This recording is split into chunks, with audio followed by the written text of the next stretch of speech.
करो शुरू। जी जी प्लीज।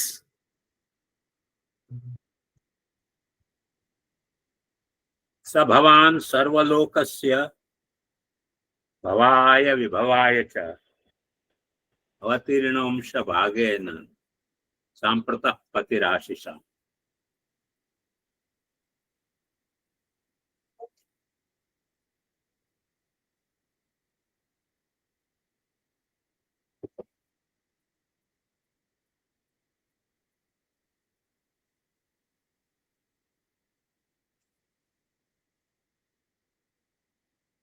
श्लोक में जो दो संधियां हैं वो तो अपन ने पहले छुट्टी कर दी है, तो संधि विच्छेद का तो कोई अब रोल नहीं रहा, क्योंकि अवतीर्णोंश भागे न एक संधि है और पति राशिषाम में एक संधि है, बाकी तो संधि है नहीं कोई।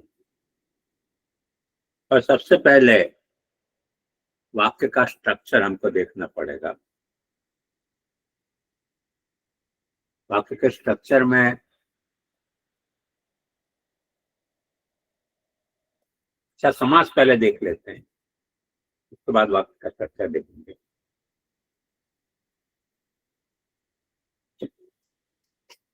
सर्वलोकस्य,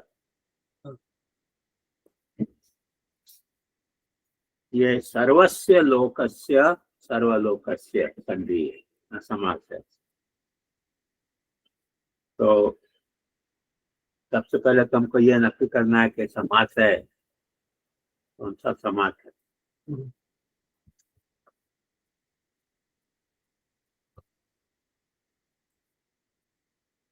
पूर्व पद, उत्तर पद, उभय पद और अनुभय पद।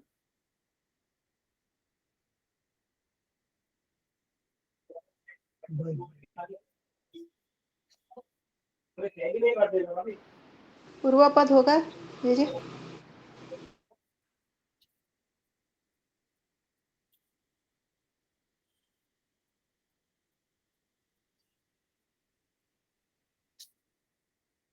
यदि पूर्व पद समास इसको मानते हैं, पूर्व पद प्रधान समास इसको मानते हैं, तो तकलीफ क्या होगी मैं देखो बताऊं आपको। लोकस्य की जो विभक्ति है उसका कोई रोल नहीं रह जाएगा।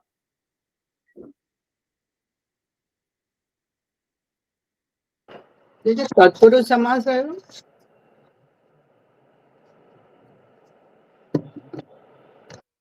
सर्वस्य लोकस्य, उत्तर पद प्रधान तो है, पर उत्तर पद प्रधान में तीन तरह के समास होते हैं, विशेषण विशेष्य, दो विशेष्य और एक संख्या और विशेष्य। धर्मधारय, तत्पुरुष और द्विगु। जी कर्मधारी आवेगा ना, सर्व मतलब विशेषण होएगो ना। हाँ सर्व विशेषण है, सर्वस्य लोकस्य सर्वलोकस्य। और उसके बाद एक और समास है अंश भागेन। ये अंश भागेन जो है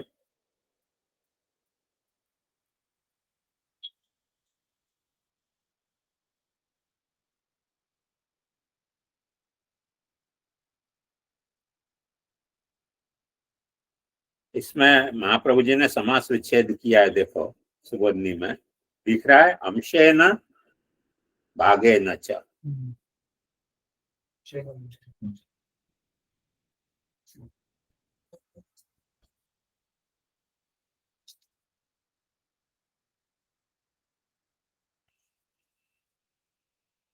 ये कौन सा समास है? द्वंद्व समास है जी, उभय पद प्रधान। अंश और भाग, अंश और भागसु। तो महाप्रभु जी अर्थ कर रहे हैं अंशेन भागेन च, अंश से भी और भाग से भी।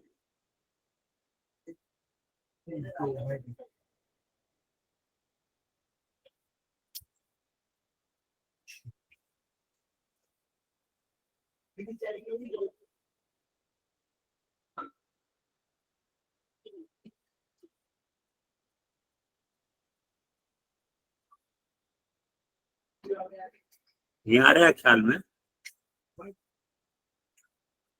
जी द्वंद्व लग रहा है, ऐसे मैंने कही कि अंशसु और भागसु। हाँ, द्वंद्व है।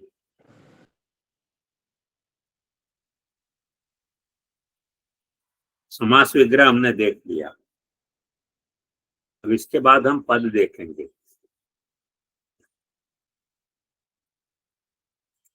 पद में नाम, आख्यात, उपसर्ग, निपात। स जो है वो नाम है।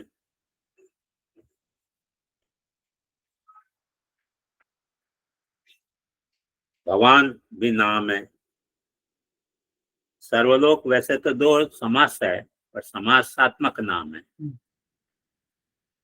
भवाय भी नाम है, विभवाय भी नाम है। अवतीर्ण भी नाम है, अंश भाग भी नाम है। सांप्रतम जो है वो नाम नहीं है। सांप्रतम जो है वो निपात है। पति नाम है और आशीषाम भी नाम है।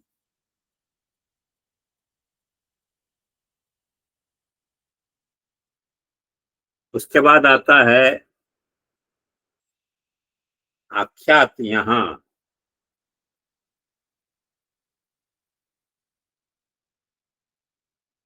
वैसे तो आख्यात यहाँ दिया नहीं है, वो करना पड़ेगा आख्यात को, पर एक कृदंत आख्यात है। खोजेंगे आप लोग? जी अवतीर्ण है वो कृदंत आख्यात है। कृदंत आख्यात, फाइन।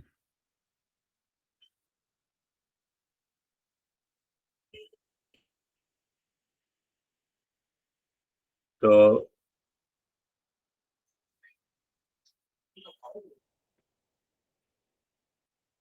विभवाय में एक उपसर्ग आया है।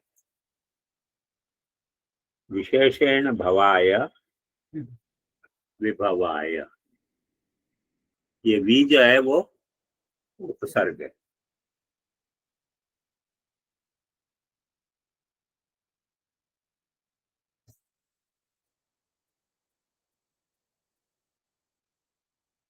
नाम, आख्यात, उपसर्ग, निपात हमने देख लिया। नाम में देख सकते हैं कि सर्वलोक समास है। भाव जो है वो देखो, भवती की भव।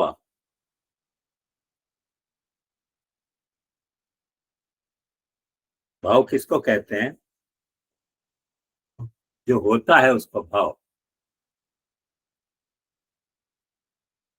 ये क्या है? नाम है, आख्यात मने कृदंत है जी। ग्रंथ है। ऐसे विभवाय भी भाव से ही बना हुआ शब्द है। च एक निपात है, सॉरी, च छूट गया।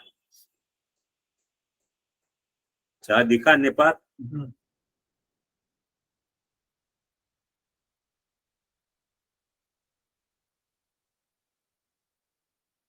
अवतीर्ण हमने देखा कृदंत है। अवतरती आख्यात होता, उसका पास्ट पार्टिसिपल अवतीर्ण है।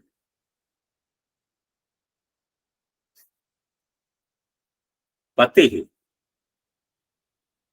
पति वैसे तो नाम है, पर संस्कृत भाषा में इसको पाति के पति, जो पाति माने रक्षण करता हो, उसका नाम पति। जैसे नरपति, तो नरों का जो पालन करे, रक्षण करे, वो नरपति। गृहपति, गृह का जो पालन करे वो गृहपति। विद्यापति माने विद्या का जो पालन करे वो विद्यापति। पशुपति महादेव जी का नाम है, पशुओं का जो पालन करे वो पशुपति। पति जो है वो पाति के पति। ये कौन से प्रकार का नाम हुआ? कृदंत। कृदंत।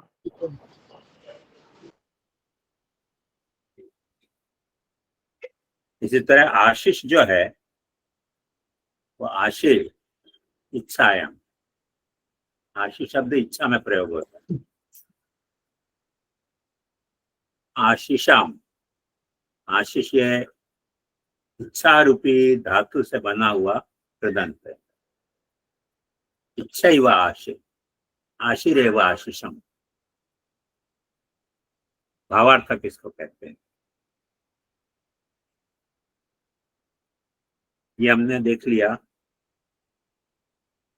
अब रूप देखेंगे अपन।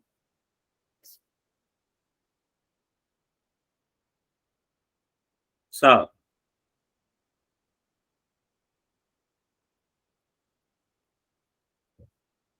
मैं देखिए ऐसा शब्द बोलूंगा,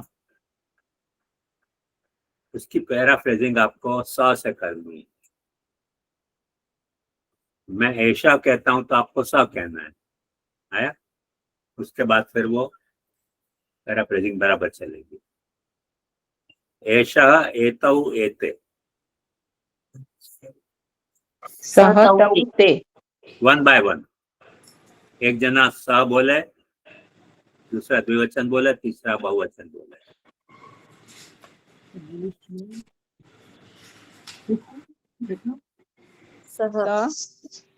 तौ हाँ, ते। फाइन। एतम, एतौ, एतान, तम तौ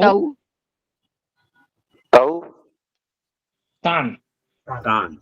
एतेन, एताभ्याम, एतै, तेना है? ते एतेन, तेन। एताभ्याम, एतै। तेन तेन तेन। हाँ, ताभ्याम। तेन ताभ्याम तैः। अरे 1 by 1 बोलो, सब एक साथ बोलोगे तो सबका वारा कैसे आएगा? थोड़ी धीरज रखो। ताभ्याम। हाँ, सही। एतस्मै, एताभ्याम, एतेभ्यः। तस्मै ताभ्याम। ताभ्याम तेभ्यः। एतस्मात्, एताभ्याम, एतेभ्यः। तस्मात् ताभ्याम तेभ्यः। फाइन। एतस्य, एतयो, एतेषां। तस्य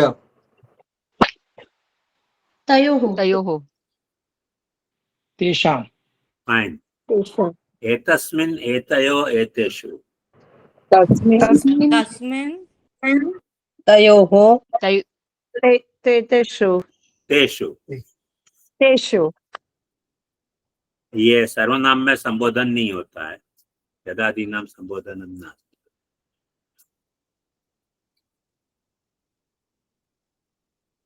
भवान शब्द चलेगा।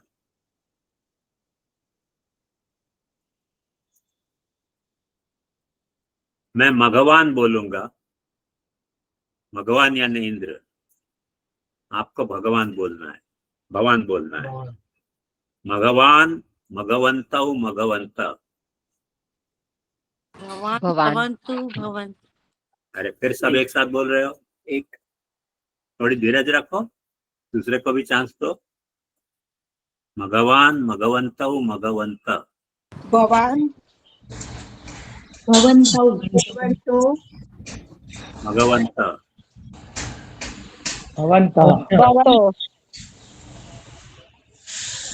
मघवन्तं, मघवन्तौ, मघवत। भवन्तौ भवन्तं, भवन्तौ हाँ, भवन्तः। भवतः, मघवता, मघवद्भ्यां, मघवद्भिः। भगवता।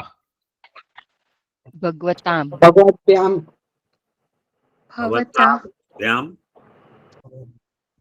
भगवद्भिः भगवते, भगवत, मघवते, मघवद्भ्यां, मघवद्भ्यः। भगवते भगवते नहीं, भवते। भवते भवद्भ्याम हाँ भ्य भवद्भ्य भवत् मघवतः मघवतो मघवताम भवतः भवतौ भवताम मघवती भवति मघवतो भवतौ मघवत्सु भवत्सु हाँ हे मघवन हे भवतु हे भवन हे भवन हे भवन हे मघवन्तौ हे भवन्तौ हे मघवंत हे भवन्तः सर्वलोक शब्द जो है वो राम की तरह चलेगा। रामा रामो रामा।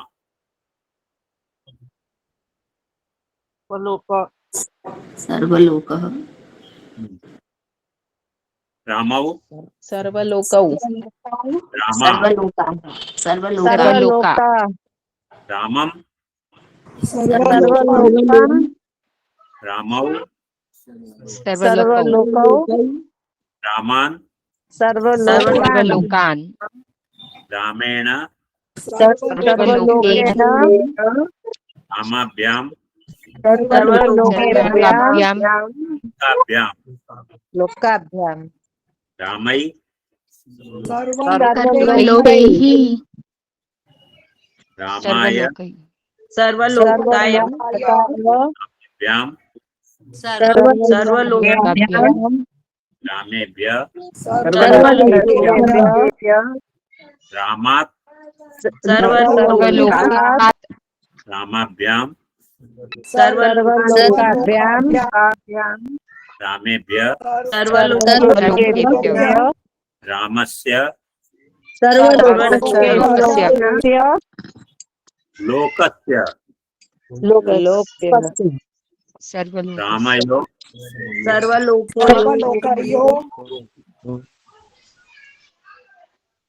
रामयो सर्वलोकयोः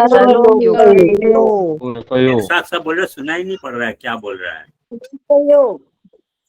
वन बाय वन बोलो ना। सर्वलोकयो रामाणाम सर्वलोकानां अरे एक साथ क्यों बोल रहे हो, वन बाय वन बोलो। अपने ऑर्डर देख लो ना क्या है।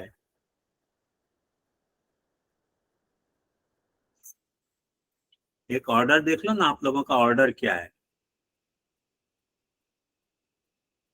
ऊपर से ऐसे ऐसे बोलो ना ऑर्डर में। या तो आप सब लोग अपना पार्टिसिपेंट का लिस्ट ओपन कर लो, आप लिस्ट में पूरा 1 बाय 1 नंबर दिख रहे हैं आपको। कोई डाउट है तो पूछ लो मुझे। आपके स्क्रीन के ऊपर एक साथ सब बोलते हैं तो कुछ भी कंफ्यूजन हो जाता है। बॉटम पे क्लिक करो, लिस्ट दिख रहा है, 1 बाय 1 बोलते जाओ। जैसे पहला नाम है अपर्णा जी का, फिर आरती जी का, ऐसे अल्फाबेटिकली जाते जाओ जैसे जय आज्ञा कर रहे हैं। हाँ। रामे सर्वलोके रामयो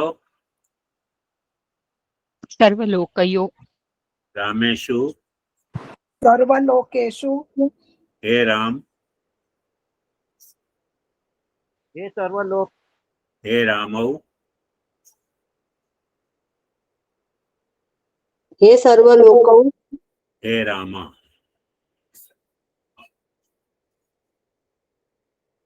हे सर्वलोक हे रामा।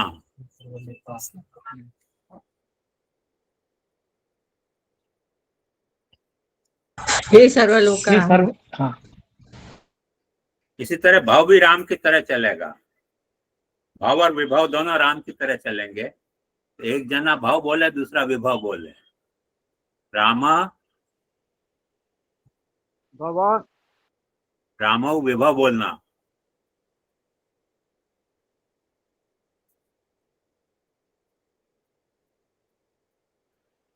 विभो रामौ विभवौ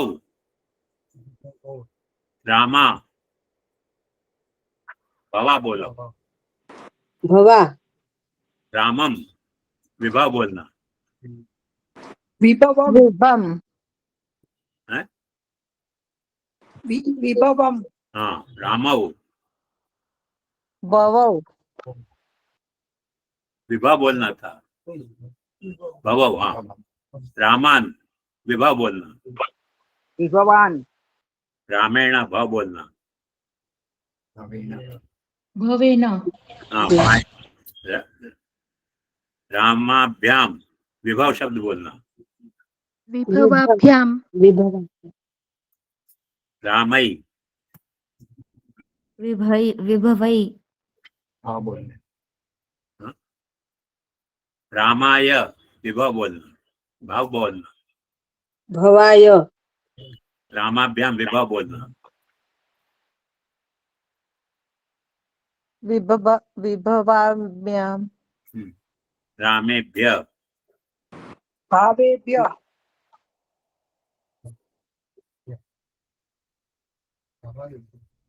भवेभ्य, भावेभ्य नहीं, भवेभ्य क्योंकि राम तो मेरे पास है, आपके पास तो भाव शब्द है ना। भाव होता तो भावेभ्य होता। रामा, विभवा रामाभ्याम,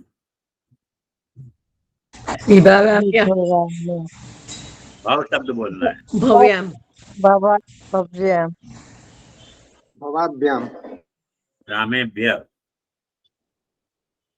विभव विभवेभ्य बोलना है। विभवेभ्य हाँ,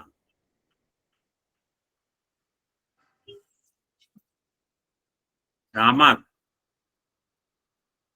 भवात भवात रामाभ्याम, विभव बोलना है। विभवाभ्याम रामेभ्य, भाव बोलना है। विभवेभ्य भवेभ्य भवेभ्य रामस्य, विभव बोलना है। विभवस्य रामयो, भवयो रामाणाम, विभवान विभवान विभवानां रामे, भवे भवे आन, रामयो, विभवयो विभवयो, विभवयो रामेश, विभवेषु भाव बोलना है। भवेषु भवेषु हे राम, हे हे भवे हे विभवा हे भाव, हे भव हे रामौ, हे विभवौ हे विभव विभवौ, हे राम। हे भवा हे भव अच्छा, वैसे चा तो निपात है, इसका रूप नहीं चलता है। पर समझो च किसी का नाम हो तो आप कैसे रूप चलाएंगे? राम की तरह चलाओ। रामा, रामो, रामा। चह हाँ, चौ चा चम चम कहाँ से आ गया? चा। चाम हाँ, चाम चामौ रामम। जे ये नहीं समझ में आयो। क्या?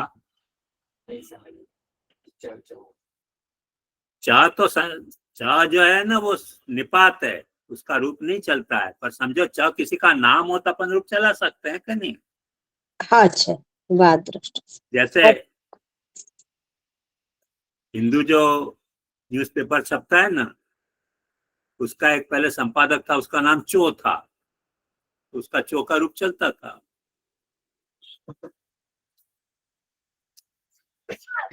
यानी च को नाम समझ के वाको रूप चलाना। हाँ, हाँ। वही तो कह रहा हूँ, राम की तरह चलेगा ना। चह आएगा, राम रामौ, रामः, चह चौ चमः, ऐसा आएगा जे? चम चम चौ चांद, चेन चाभ्याम चई, चाय चाभ्याम चेभ्य, चाट चाभ्याम चेभ्य, चस्य चयो चानम, चे चयो चेशु, हे च हे चौ हे चा। आया ख्याल में? जी जी जी जी। देखो एक बताऊं बात,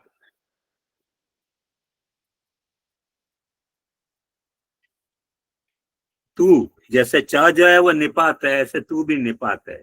इसको हिंदी गुजराती में तो कहते हैं, मैं तो जाऊंगा, तू अहम तू गमिच्छामि।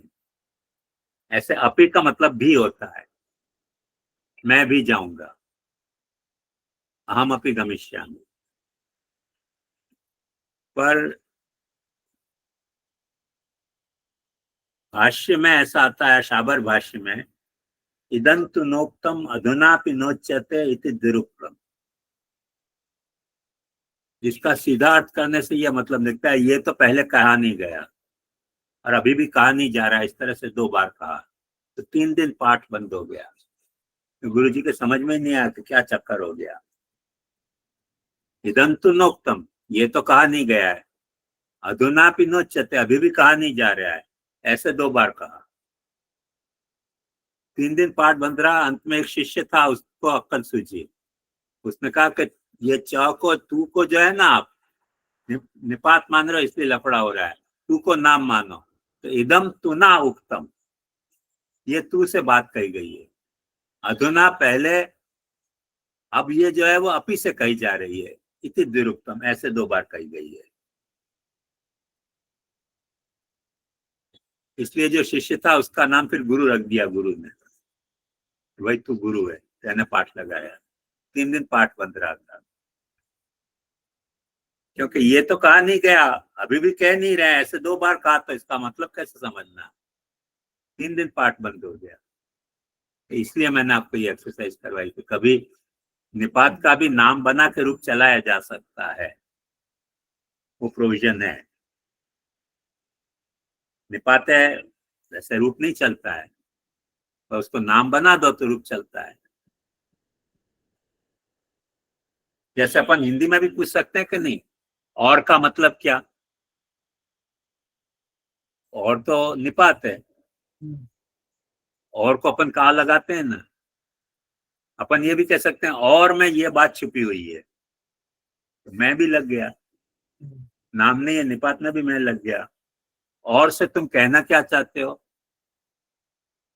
देखो पंचमी भी लग गई।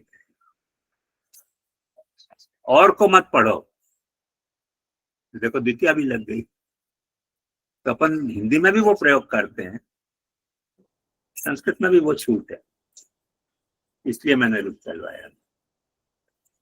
वरना चाक निपात है, उसका रूप नहीं चलता है।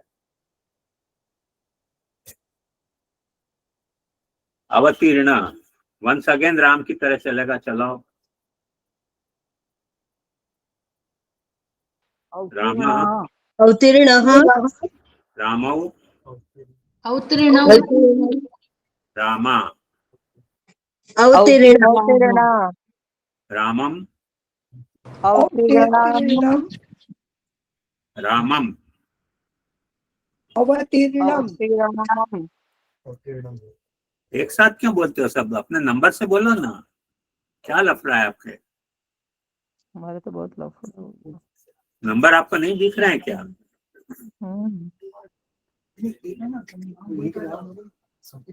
नहीं मालूम पड़ता है गुरु जी जी। नाम बोलो, नाम बोलो, टाइम ज्यादा लग जाएगा। पहले जैसा होगा तो रहेगा अच्छा जी जी। नहीं दिख रहा है कोई लिस्ट। हम इसमें तो नहीं देख रहे। मैं आपको स्क्रीनशॉट भेज रहा हूँ, आप इसी तरह से फॉलो करिए अपने मोबाइल में, नाम दिखेंगे सभी को।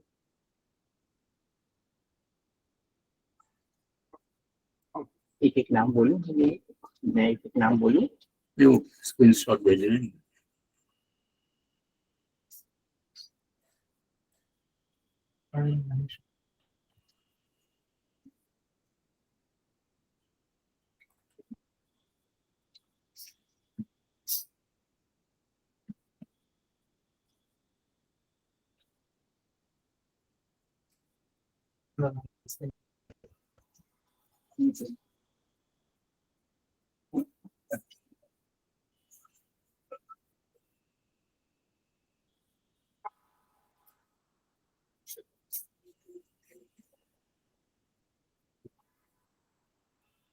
आया नाम सबके ऑर्डर में? हाँ हाँ अब ऑर्डर से बोलना, अब ऑर्डर मत तोड़ना कोई।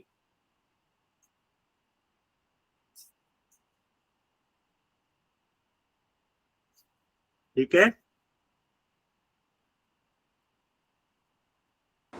ठीक है जी।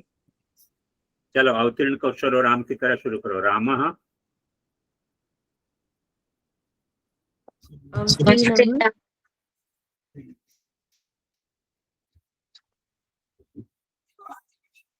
रामौ अवतीर्णौ अवतीर्णौ अवतीर्णौ रामा अवतीर्ण रामाः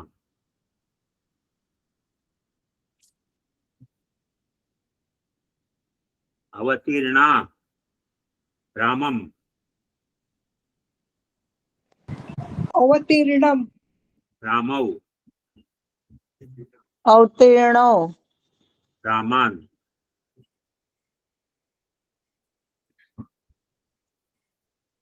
अवतीर्णान् रामेण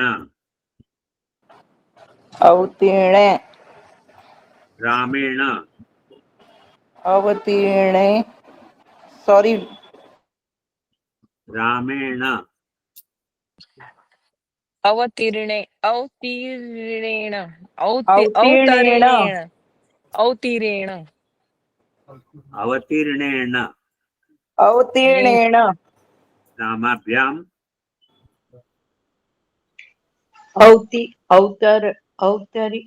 अवतीर्णाभ्याम हाँ रामेभ्य अवतीर्णेभ्य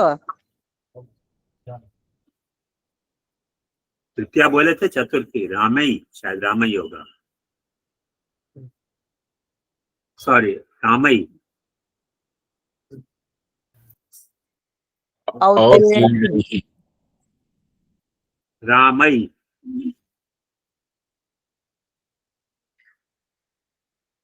अवतरणीय नहीं अवतीर्णे हाँ अवतीर्णै रामाय अवतीर्णाय रामाभ्याम अवतीर्णाभ्याम रामेभ्य अवतीर्णेभ्य हाँ रामेभ्य अवतीर्ण अवतरी अवतीर्णेभ्य अवतीर्ण रामात् अवतीर्णात् रामाभ्याम अवतीर्णाभ्याम् रामेभ्य अवतीर्णेभ्य रामस्य अवतीर्णेस्य आपने रिवर्स में गाड़ी ली है। रामस्य अवतीर्णस्य नहीं रिवर्स में गाड़ी चल रही है आपकी। रामस्य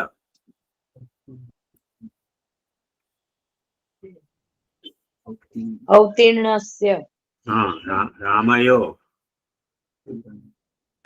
अवतीर्णयो फाइन रामाणाम अवतीर्णम् रामाणाम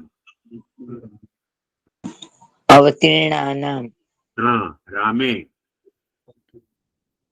अवतीर्णे फाइन रामयो अवतीर्णयो फाइन रामेशु अवतीर्णेषु हे राम हे अवतीर्णे है? हे का हे आपने अवतीर्ण में कैसे लगा दिया? हे राम हे अवतीर्ण हे अवतीर्ण हाँ हे राम हे अवतीर्णौ हे रामा हे अवतीर्ण हे रामा हे अवतीर्ण हे राम हे हे अवतीर्ण अवतीर्णाः। हे अवतीर्ण। इसी तरह अंश भाग भी राम की तरह चलेगा। चलो रामः अंशभागः रामौ अंशभागौ रामा अंशभागा रामम अंशभागम रामौ अंशभागौ रामान् अंशभागान् रामेण अंशभागेण रामाभ्यां अंशभागाभ्याम् रामयि अंशभागेभ्यः नहीं भाग अंशभागैः हाँ रामाय अंशभागाय रामाभ्यां अंशभाग अंशभागाभ्याम् रामेभ्यः अंशभागेभ्यः फाइन रामात् अंशभागात् रामाभ्यां अंशभागाभ्याम रामेभ्यः अंशभागेभ्यः रामस्य अंशभागस्य रामयो अंशभागयोः रामाणां अंशभागाणां रामे अंशभागे रामयो अंशभागयोः रामेषु अंशभागेषु हे राम हे अंशभाग हे रामौ हे अंशभागौ हे राम हे अंशभाग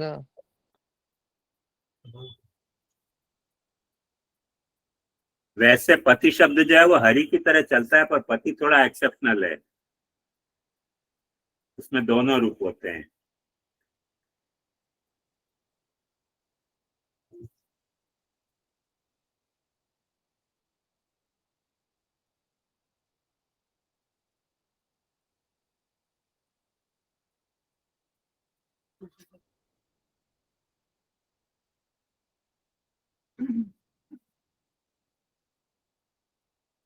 तो जहां लफड़ा आएगा मैं बता दूंगा आपको, वैसे मैं हरि बोलूंगा, आपको पति बोलना है। तो जहां लफड़ा है पति में, वहां मैं बता दूंगा हरि ही हरि पति पति। पति ऐसे दीर्घ करने से दो पति का मतलब होता है, एक रस करने से एक पति मतलब होता है। हरय पतय हरिम पतिम हरि पति ही हरीन तीन तीन नहीं पतिन पतिन न हाँ हरिणा। यहाँ देखो हरिणा नहीं होगा, यहाँ हरिणा के बजाय पत्या होता है, एक्सेप्शन नहीं। हरि का हरिणा होता है, शंभु का शंभुना होता है, पर पति शब्द का पतिना नहीं होता है, पत्या होता है। हरिभ्याम पतिभ्याम पति भी हरि भी। हरि पति भी। अच्छा देखो फिर लफड़ा है। हरि में हरय होता है, पर पतय नहीं होता है, पत्य होता है। पर हरिभ्याम पतिभ्याम हरिभ्य पतिभ्यः अब संस्कृत में हरे का तो हरे होता है, पर पति का पर पते नहीं होता है, पत्यु होता है। ये लफड़ा है, एक्सेप्शन है। हरिभ्याम पतिभ्याम् हरिभ्य पतिभ्य पतिभ्यः फिर से हरे होता है, पर यहाँ पते नहीं होगा, पत्यु होगा। पर हर्यो, पत्यो, फाइन। हरिनाम, पतिनाम,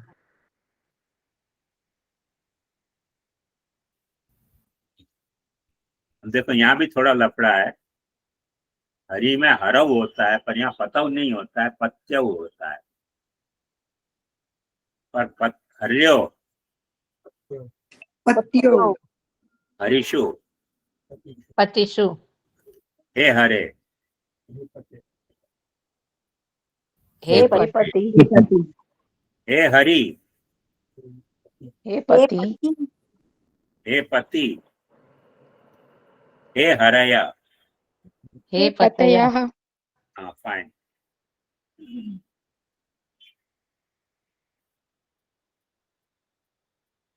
अभी आशीष शब्द जो है ना, ये हलंत है, अजंत नहीं है। हलंत का मतलब अंत में कॉन्सोनेंट आ रहा है। ये अभी तक जो अपने साथ शब्द आए थे ना, वो सब क्या थे? अजंत थे। अजंत के रूप एक तरह से चलते हैं और हलंत के दूसरे तरह से चलते हैं।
थोड़ा कठिन है, पर ट्राई करोगे तो पता चल जाएगा।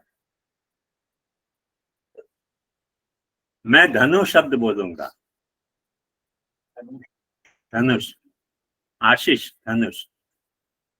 आपको आशी बोलना है और धनु के बजाय। धनु हूं, आशी, आशी ही, धनु, धनुषी, आशीषी, धनुमशी, आशिमशी, धनु, आशी, धनुषी, आशुषी, धनुमशी,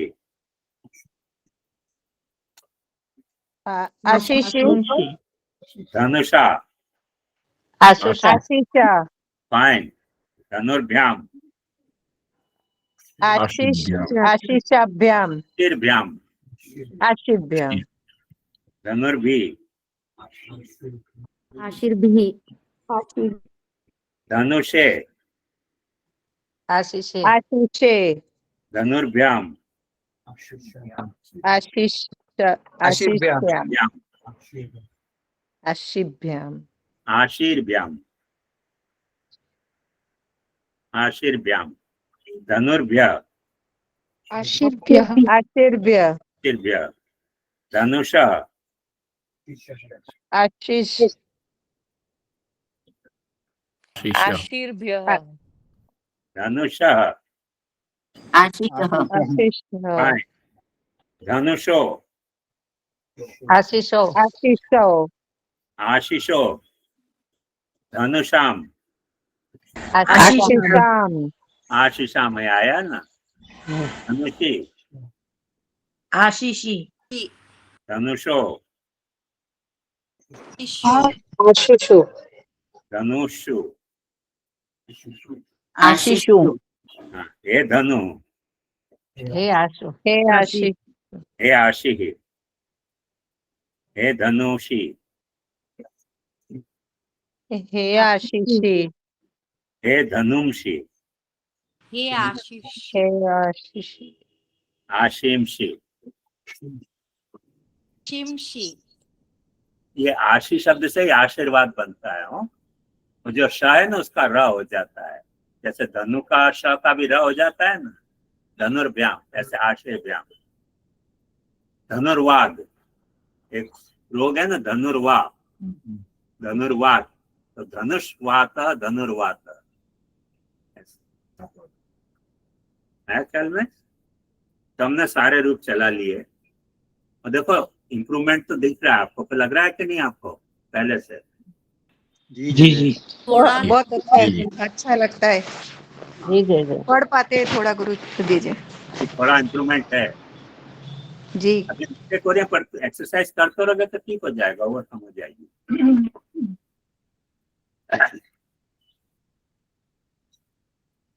इसके बाद आ रहा है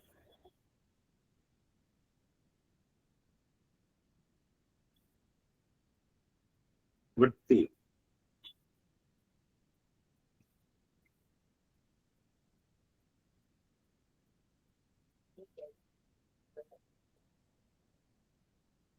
वृत्ति का कहाँ गया? हाँ, मतलब व्याख्या में से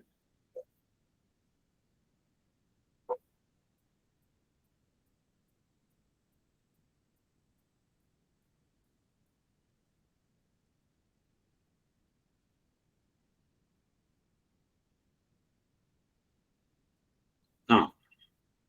अब अपन अन्वय देखेंगे। अपन ने संधि विच्छेद कर लिया, पदच्छेद कर लिया, समास विग्रह कर लिया, रूप देख लिए। अब अन्वय, अन्वय यानी ऑर्डर।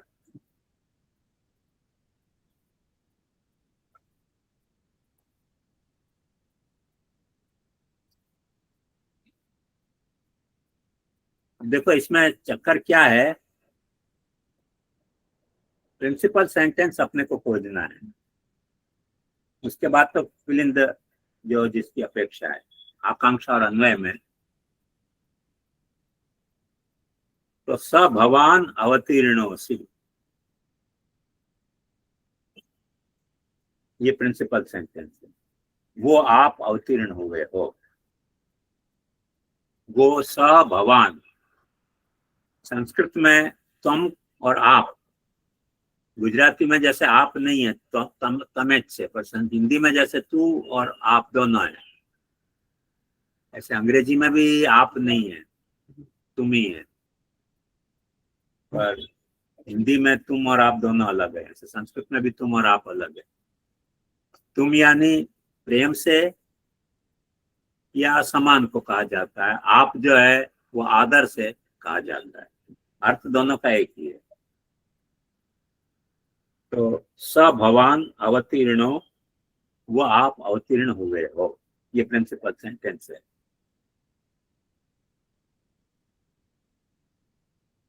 अब इसमें आकांक्षा क्या है, क्यों अवतीर्ण हुए?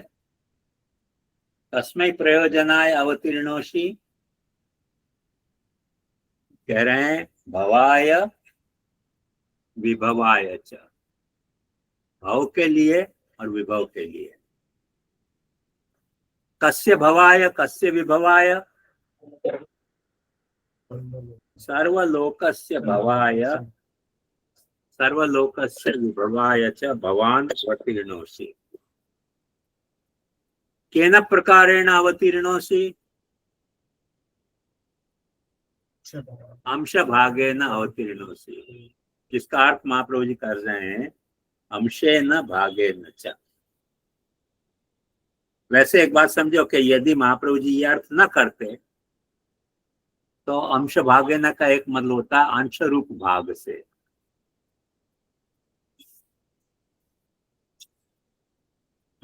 उसका मतलब ये होता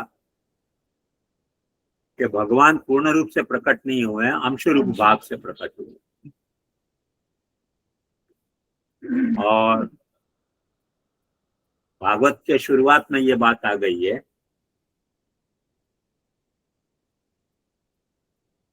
कि कृष्ण जो है वो अंशी है, अंश नहीं है।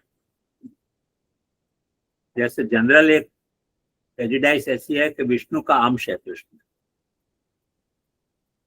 अपने यहाँ क्योंकि गीता के प्रामाण्य से, गीता में भगवान कह रहे हैं कि यदा यदा हि धर्मस्य ग्लानिर्भवति भारत अभ्युत्थानम् अधर्मस्य तदात्मानं सृजाम्यहम्। तो जितने भी अवतार हैं उन अवतार के अवतारी कृष्ण हैं। तो विष्णु कृष्ण के अवतार हैं, कृष्ण विष्णु के अवतार नहीं है। ये अपने यहाँ बेसिक डिफरेंस है। नॉर्मल प्रेजुडाइज ऐसी है कि कृष्ण विष्णु के अवतार है और विष्णु के अवतार कृष्ण नहीं है, कृष्ण के अवतार विष्णु है। एक बात समझ लो।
ये अपने यहाँ की कैटेगरी है, इसको ध्यान में रखो हर वक्त।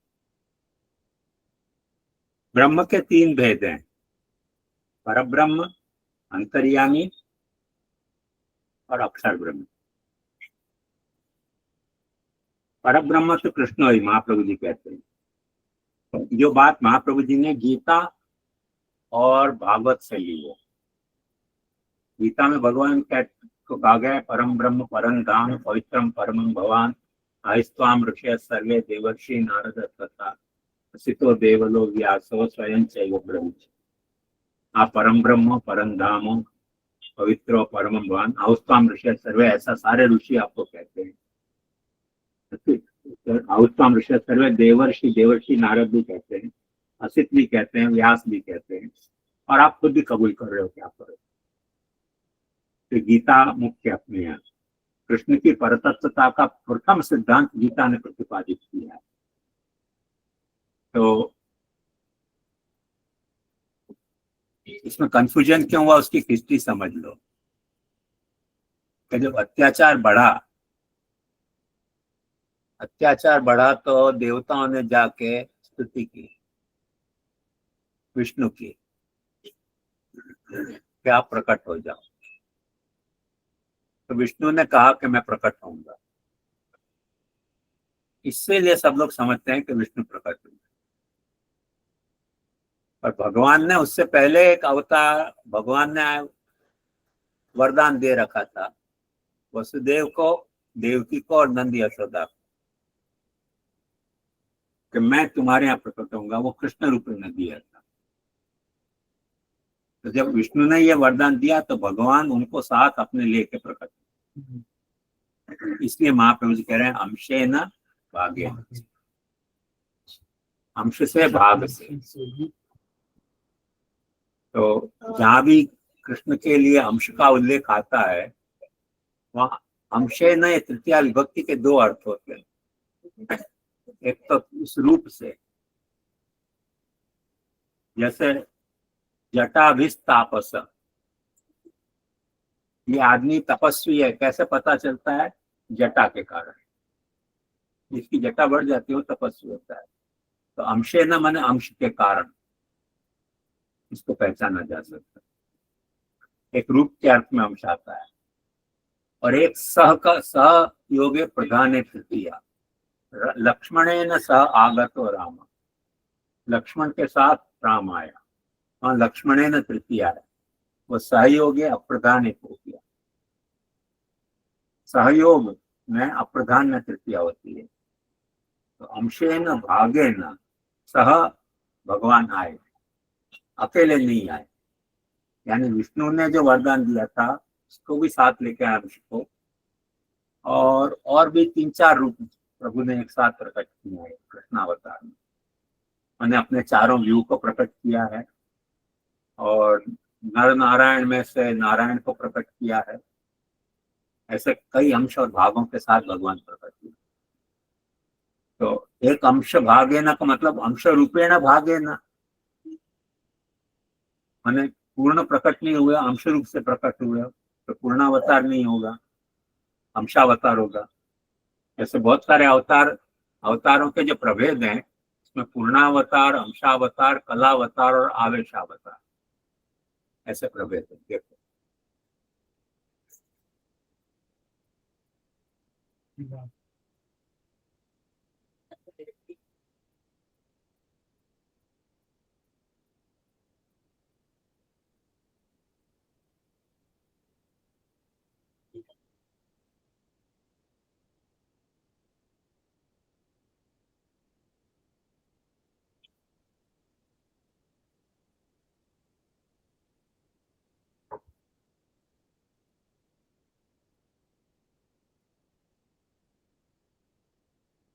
तो अंतर्यामी के 2 भेद हैं, बात ध्यान से समझो।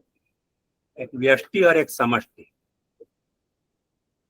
व्यष्टि माने इंडिविजुअल और समष्टि यानी यूनिवर्सल अंतर्यामी।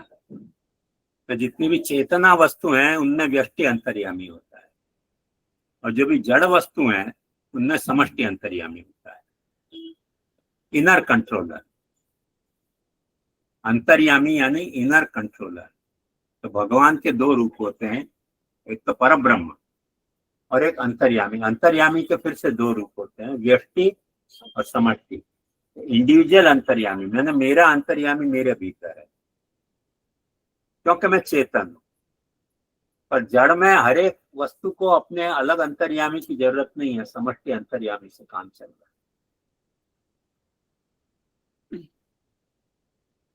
उसका कारण क्या समझो ध्यान से। जड़ का जो एक्शन और फंक्शन है वो पर्टिकुलर नहीं है, यूनिवर्सल है। और जो चेतन का एक्शन है वो यूनिवर्सल नहीं होता है, हर इंडिविजुअल अपने अपने ढंग से बरतता है। और वो भी अपन देख सकते हैं कि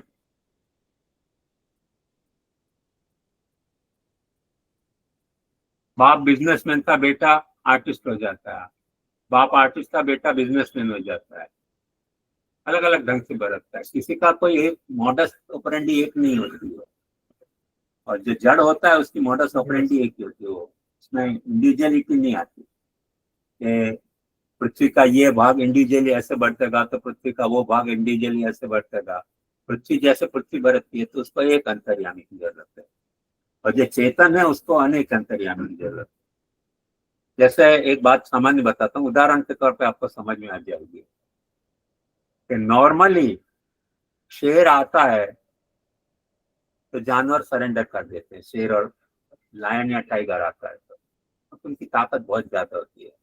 तो कई वक्त गाय भैंस की नहीं, हिरण भी हिम्मत दिखा के सींग मार देता है।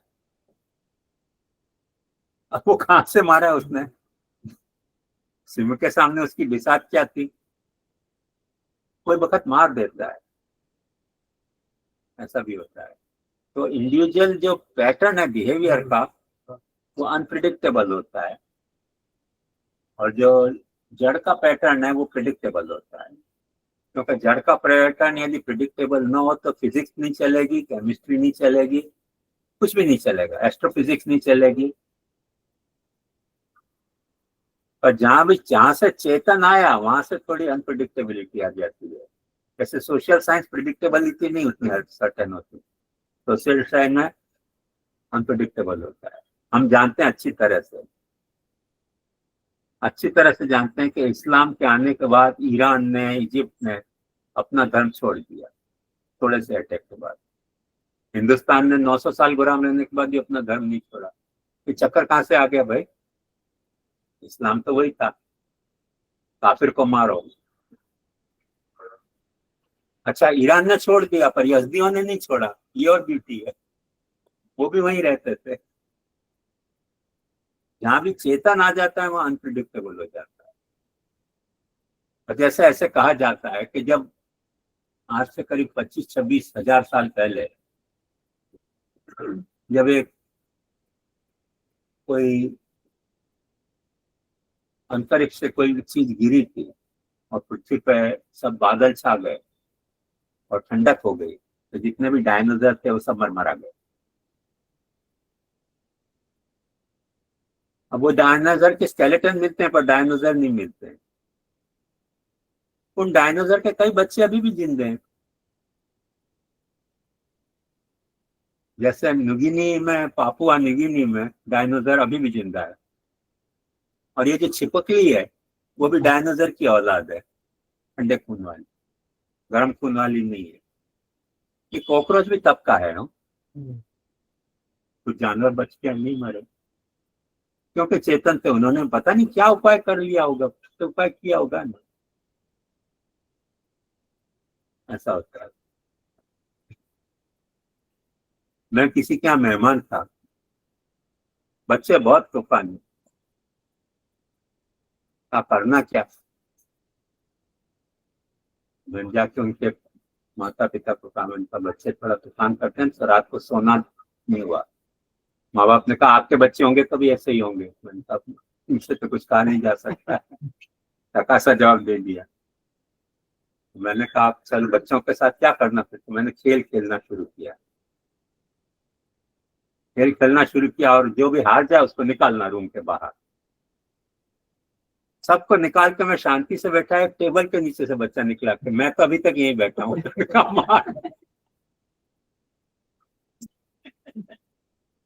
अब टेबल के नीचे घुस गया, पता ही नहीं चला। तो क्या अनप्रिडिक्टेबल बिहेवियर होता है इंडिविजुअल का, अपन जनरलाइज नहीं कर सकते।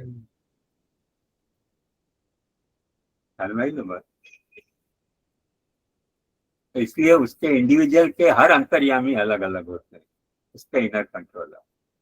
और जो जड़ होता है उसका एक यूनिवर्सल कंट्रोल होता है, क्योंकि उनका बिहेवियर पैटर्न भी यूनिवर्सल होता है। इनका यूनिवर्सल पैटर्न नहीं होता है, बहुत बहुत पर्टिकुलर होता है। तो समष्टि अंतर्यामी, समझ गए आप? अंतर्यामी के दो भेद, व्यक्ति और समष्टि। अंतर्यामी व्यक्ति तो अनंत है, जितनी चेतन प्राणी है उतने व्यक्ति अंतर्यामी। और समष्टि अंतर्यामी के फिर दो रूप हैं, एक लीलावतार और एक गुणावतार।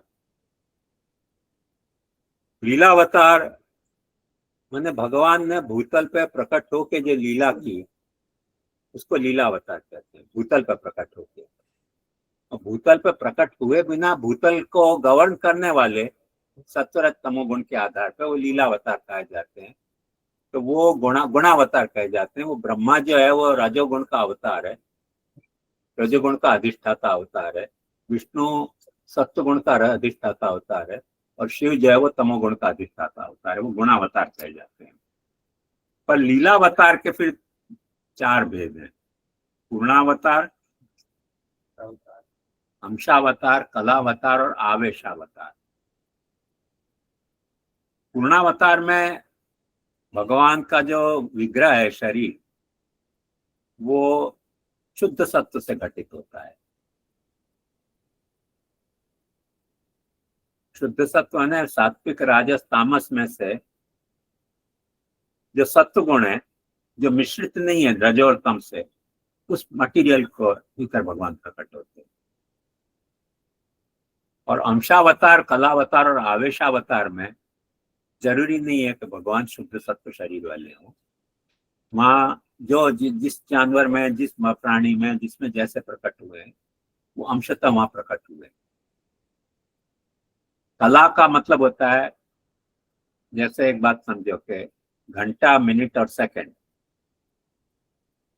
टाइम का जैसे डिवीजन है ना, तो घंटा, मिनट, घंटा यानी पूर्ण, मिनट यानी कला अंश, और मिनट यानी कला अंश कला। घंटा, मिनट और सेकंड, कला यानी सेकंड। जैसे सेकंड होता है उसका नैनो पार्ट, उसको कला कहते हैं। कहीं कहीं नैनो पार्ट में भी भगवान प्रकट होते हैं। नैनो पार्ट में प्रकट होने का मतलब क्या कि उनका प्राकट्य का जो प्रकार है वो तो जिस योनि में प्रकट हुए हैं उसी योनि का है, और उसमें एक कोई अपनी कला भगवान ने प्रकट की है। मैंने कोई इतना स्पार्क, जैसे व्यास जी को ज्ञान कला का अवतार माना जाता है। अथे ऋषि तो विष्णु की जो ज्ञान कला थी उसके अवतार थे। ऐसे कोई ऐश्वर्य कला का अवतार हो सकता है, कोई वीर कला का अवतार हो सकता है, ऐसे वो कलावतार माना जाता है। अंशावतार माने सिर्फ धर्मी प्रकट नहीं किया, धर्मी भी अंशता प्रकट हुआ है, इसको अंशावतार है। और आवेशावतार का मतलब क्या कि जो जहां आवेश आ गया उतनी देर वो है, पर हरदम वैसा नहीं है। जैसे परशुराम को आवेशावतार माना जाता है, जब उनमें आवेश आ जाता है तो वो अवतार है, नहीं आवेश आता है तो ऋषि। नरसिंह आवेशावतार नहीं है, नरसिंह अंशावतार है। नरसिंह अवतार की आपने बात की तो मुझे एक बात याद आ गई बड़ी मजेदार, कि बड़ौदा में भागवत सप्ताह चल रही और वहां नरसिंह अवतार का प्रसंग आया। तो आज सप्ताह के आयोजकों ने सोचा कि इसको ऑडियो विजुअल बनाया जाए। तो कथा का भी प्रवचन चलता रहा और साथ साथ में एक ड्रामा भी नरसिंह जी का किया। तो एक आदमी जी नरसिंह बने, एक आदमी प्रहलाद, बच्चा प्रहलाद बना, एक आदमी हिरण्यकशिपु बना, और वो वीडियो भी चल रही थी, मैंने नाटक भी चल रहा था। तो जो नरसिंह जी बने तो वो एक चौबे जी थे। उन्होंने भांग पी थी कि क्या पता नहीं, ऐसा सुनने में आया है कि अचानक उनको आवेश आ गया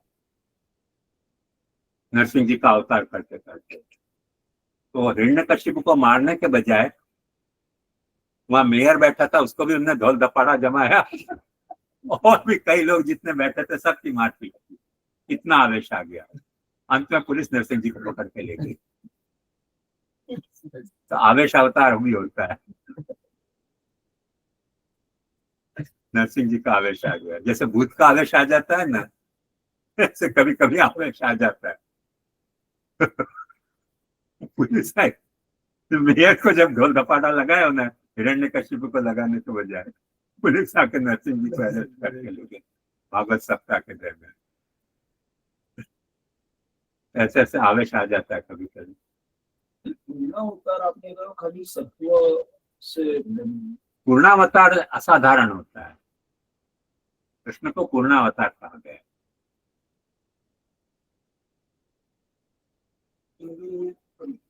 जिससे आपने कहा कि खाली सत्व उनसे हाँ, मैटर होता है बॉडी में, उनके मैटर होता है, पर अपने जैसी मैटर नहीं होती है। तो राजस और तामस भी उनके अंदर इंक्लूड तो आए हुए हैं। नहीं, वो राजस तामस को सेपरेट करके सत्व से ही प्रकट होते हैं। शुद्ध सत्व, शुद्ध सत्व, शुद्ध सत्व अवतार कहा जाता है।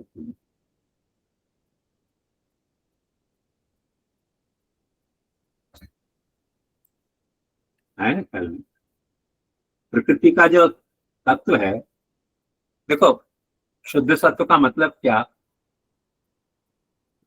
जो रज का मतलब है जो मोबाइल हो,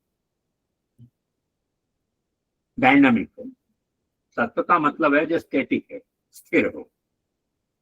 और तम का मतलब है जो इनर्शिया में गया, तो स्टैटिक है, उसमें चेंजेस नहीं आते, वो अपने मेंटेन करता है स्टेटस को।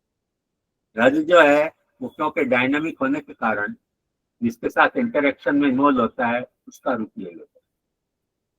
और तम जो होता है वो इनर्शिया में होता है। इनर्शिया का मतलब तो जैसे भैंस और गाय में क्या फर्क है, गाय राजस है।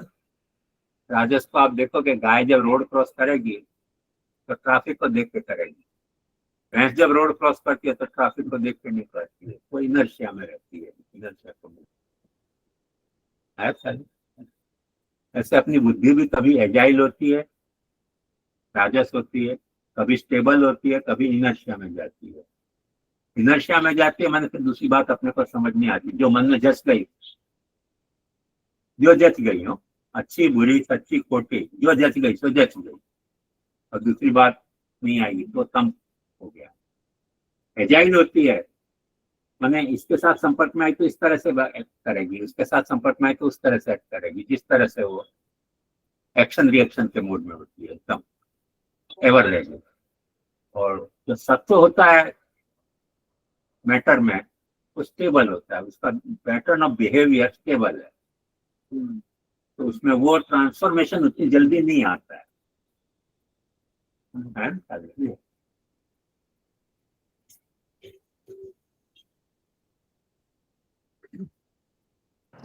जे धन्यवाद, प्रणाम जे। एक सेकंड। हाँ सर। एक नीति का श्लोक है, ये स्टेबिलिटी, एजिलिटी और इनर्शिया के बारे में। प्रारभ्यतेन खलु विघ्न भयेन नीचे। जो इनर्शिया में होता है वो कोई इनिशिएटिव लेता ही नहीं। प्रारभ्यतेन खलु विघ्न भयेन नीचे। प्रारब्धम उत्तम गुणान परित्यजन्ति, प्रारब्ध मध्यम गुणास्तु परित्यजन्ति। कुछ इनिशिएटिव लिया पर शूट नहीं किया तो छोड़ देंगे। विघ्न पुनः पुनरपि प्रतिहन्यमाना प्रारब्धम उत्तम गुणान परित्यजन्ति। चाहे 10 विघ्न आ जाए, तो जो काम हाथ में लिया है वो तो पूरा करके ही रहेंगे, वो उत्तम गुण कहलाता है। ये सत्वरज तम कहना। तो जो काम किया है वो तो किया ही। मैं एक अपनी फनी बात बताऊं तो आपको और समझ में आ जाएगी इनर्शिया कैसे होता है। मैंने जब कार चलानी, ड्राइविंग सीखी ना, तो मैं भुलेश्वर से लेके माहिम तक रोज कार चला के आता था। ड्राइविंग मुझको आ गई, पर जो बात नहीं आई वो ये है कि जो सोचा है वो तो करना ही। वर्ली पे एक ट्रक बहुत देर से डिस्टर्ब कर रही थी, धीरे धीरे चलती थी, और मेरी जो ब्यूक कार थी तो अच्छी तेज दौड़ती थी। तो मैंने कहा इसको ओवरटेक करो। मैंने जैसे ही ओवरटेक किया, वहां पुलिस के डब्बे आ गए थे। तो ओवरटेक तो करना ही है ना, डब्बे आ गए तो क्या हुआ था, डब्बे और ट्रक के बीच में से निकाला, तो मेरी पूरी लेफ्ट साइड ट्रक ने ठोक के खत्म कर दी। सौभाग्य से मेरे तब दादाजी यहाँ नहीं थे, दादाजी की कार थी, मेरी तो कार थी नहीं। तो रुपया देके रिपेयर करवा ली। जब दादाजी आए तो करके थोड़े दिन और कार चलाने मिली। एक बार दादाजी को लेकर मैं डेमोन्स्ट्रेशन देने के लिए निकला। मैंने कहा देखो कार चलानी आ गई। यहाँ ग्लेक्सो लेबोरेटरी में भी ऐसे ही कुछ एक कोई आगे वाली कार डिस्टर्ब कर रही थी, तो मैंने कहा इसको ओवरटेक करेंगे। तो ओवरटेक करने के लिए जैसे मैंने स्टेयरिंग मोड़ी, ऐसे डिवाइडर आ गया रोड का, तो मैंने डिवाइडर पर चला दी। दादाजी ने पूछा क्या हुआ? उनका कुछ नहीं दादाजी, कुछ घाटा आया लगता है नीचे। दादाजी बेचारे इतने डर गए, वो बेचारे बोले नहीं हो कुछ भी। सारा काम कर कर हम घर पहुंचे, तब गाड़ी में से उतर के उसके बाद दादाजी ने मेरे से कहा बेटा तेरे कार के नीचे भाषा आते हैं ना, तू गाड़ी मत चलाएगा। ये मेरे इनर्शिया का जजमेंट ही नहीं होता था। जब ले लिया निर्णय चला, वो अब डिवाइडर आ गया तो रोकनी चाहिए कार को, वो फिर ऐसे नहीं होता था, वो तामस बुद्धि के कारण। तो मुझको भी लगा। इसके अलावा भी 2-3 बार कैडल रोड पर कुत्ता सामने आ जाते तो चढ़ी जाती थी, क्योंकि मुझको फिलोसफी याद आ जाती थी, शायद आयुष्य पूरी हो गई इसीलिए तो सामने आया। तो मैं सोचू तब तक कुत्ता नीचे आ जाता है। क्या करके मजा। तो मैंने कहा अभी कुत्ता आ रहा है, कभी आदमी आ गया तो मुश्किल होगी। कुछ एक्सक्यूज चाहिए था छोड़ने के लिए ड्राइविंग। तो दादाजी ने जब कह दिया तो फिर दादाजी ने बंद करवा दी मेरी। वो ड्राइविंग करते वक्त मेरे माइंड में इनर्शिया हो जाता है। अब आपको इनर्शिया तामस समझ में आ गया होगा। मैं परफेक्ट उदाहरण हूँ तामस का। तो सत्य जो होता है वो स्टेबल होता है, उसका मॉडस ऑपरेंडी एकदम प्रेडिक्टेबल होती है, अनप्रेडिक्टेबल नहीं होती। तामस की भी अनप्रेडिक्टेबल होती है, क्योंकि वो तो इनर्शिया में गया ना, तो वो प्रेडिक्टेबिलिटी दूसरी है। और राजस की अनप्रेडिक्टेबल होती है, क्योंकि एजाइल होता है, वो any time can take any decision, because it is most agile phenomenon. Matter में भी सब तरह के इसी तरह से, कुछ मैटर स्टेबल है, जैसे पृथ्वी एकदम स्टेबल है, ध्यान आया ना। सॉलिड जो भी पदार्थ होता है वो स्टेबल होता है। अग्नि, वायु, जल राजस है, आकाश जो है वो सात्विक। पंचमहाभूतों में भी इस तरह से सत्व रजतम का उपयोग है। ये हम समझ सकते हैं कि सत्वरज और तमोगुण के जो अधिष्ठाता देव है वो ब्रह्मा, विष्णु और शिव है। वो काल जो है, कर्म जो है वो कंसोलिडेट होकर ब्रह्मा बनते हैं, स्वभाव जो है वो कंसोलिडेट होकर विष्णु बनता है, और जो काल है वो कंसोलिडेट होकर शिव बनता है। वो गुणावतार है। पर लीलावतार में ये प्रभेद नहीं है। लीलावतार में ये प्रभेद है कि कोई पूर्णावतार होता है, कोई अंशावतार होता है, कोई कलावतार होता है, और कोई आवेशावतार। तो जितनी देर आवेश आया, जैसे नरसिंह जी का आवेश आ गया और पुलिस ने 2-4 डंडे लगाए होंगे उनको तो बेटी को, तो शायद आवेश निकल गया होगा, है। अभी आजकल के अखबार में एक बहुत मजेदार है ये बात। तो सेंट जेवियर्स कॉलेज में एक गेस्ट लेक्चर आए थे विदर्भ से। सेंट जेवियर कॉलेज ने उनकी गेस्ट को एंटरटेन, मैंने स्वागत करने के लिए कुछ लड़कियों को ग्रुप को सौंपा काम।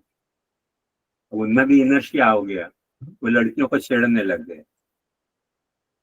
वो तो तुमको स्वागत के लिए खड़ी थी, उनको छेड़ना क्या चाहिए। तो सेंट जेवियर कॉलेज ने उनको एक्सपेल किया।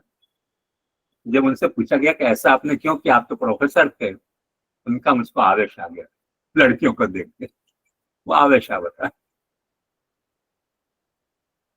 स्वभाव ऐसा नहीं होगा मगर आवेश आ गया। और तो बोली शायद मैं मध्य प्रदेश में विदर्भ में ऐसी लड़कियां नहीं दिखी होंगी जैसी सेंट जेवियर में दिखी, थोड़ी ब्लंट होती हैं, बोल्ड होती हैं, आवेश आ गया होगा, जस्ट पॉसिबल। तो ऐसे भगवान का भी आवेश किसी किसी को आ जाता है कभी कभी। अवतारों में ये इतने 4 प्रभेद हैं, पूर्णावतार, अंशावतार, कलावतार। अंशावतार में भगवान सब्सटेंशियली मौजूद है, पार्शियली। कला अवतार में भगवान सब्सटेंशियली मौजूद नहीं है, पर भगवान का कोई एक फंक्शन वहां रिवील हो रहा है। और आवेश में तो टेम्पररी है, ढोक कुछ आ जाता है, आवेश फिर उतर जाता है, ये प्रभेद है। तो भगवान जब कृष्ण अवतीर्ण हुए हैं तो महाप्रभु जी कह रहे हैं कि अंश भागे अंशे न भागे न च, अंश से भी भाग से भी दोनों तरह से प्रकट हुए। मैंने विष्णु को भी लाए हैं, नर नारायण में से नारायण को भी लाए हैं, और टू दैट एक्सटेंट अपने साथ यदि नर नहीं लाए हैं पर अर्जुन के रूप में तो नर को भी लाए हैं भगवान, क्योंकि भगवान कृष्ण जो है वो नारायण के हैं अवतार माने जाते हैं, और अर्जुन जो है वो नर का अवतार माना जाता है। तो नर नारायण दोनों आए। तो कभी जो है वो नारायण के रूप में लीला करते हैं, कभी अंश के रूप में, कभी व्यू के रूप में लीला करते हैं। जैसे असुर संहार जो है वो संकर्षण व्यू की लीला है, धर्म स्थापन एक व्यू की लीला है, ऐसे व्यू भी उनके साथ है। तो ये सब अंश, इसलिए महाप्रभु जी यहाँ अंशे न भागे न का, अंश भागे न का, अंश रूप भाग नहीं करके अंशे न भागे न च ऐसा कर। इसमें यहाँ का टेक्स्ट नहीं प्रमाण है, पर इसको गीता और भागवत से सारे से कोरिलेट करो, कृष्ण की स्टेटस क्या है तब ये पता चलता है। आया ख्याल में? और अक्षर ब्रह्म के 5 फंक्शन है वो मैंने यहाँ दिखाए हैं ब्रह्म के तहत। इस चार्ट को याद रखोगे तो कभी कंफ्यूजन नहीं होगा। कुछ पूछना तो पूछ लो, कंफ्यूजन नहीं तो फिर हो सकता है।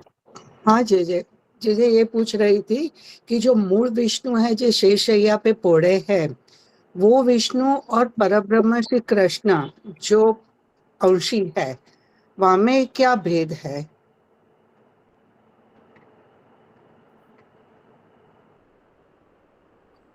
जो विष्णुस्तु 3 रूपाणी ऐसे कहा गया है, विष्णु के 3 रूप हैं, एक रमा वैकुंठ में, एक व्यापी वैकुंठ में, और एक अंतर्यामी रूप।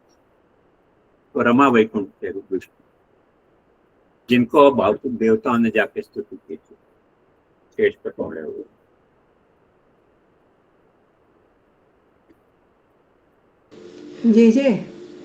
जे मेरा क्वेश्चन है, ये शुद्ध सत्व अवतार में पूर्ण पुरुषोत्तम रूप से प्रकट होते हैं, तो जो लीला के समय जो निरुद्ध लक्षण में सब लीला भागवत पुराण में आती है, तो उसमें भगवान जो गुण भक्त के होते हैं ऐसी प्रकार धारण करके, गुण को धारण करके फिर उसका उद्धार करते हैं, तो ये कैसे कोऑर्डिनेट होता है? डिसकोऑर्डिनेशन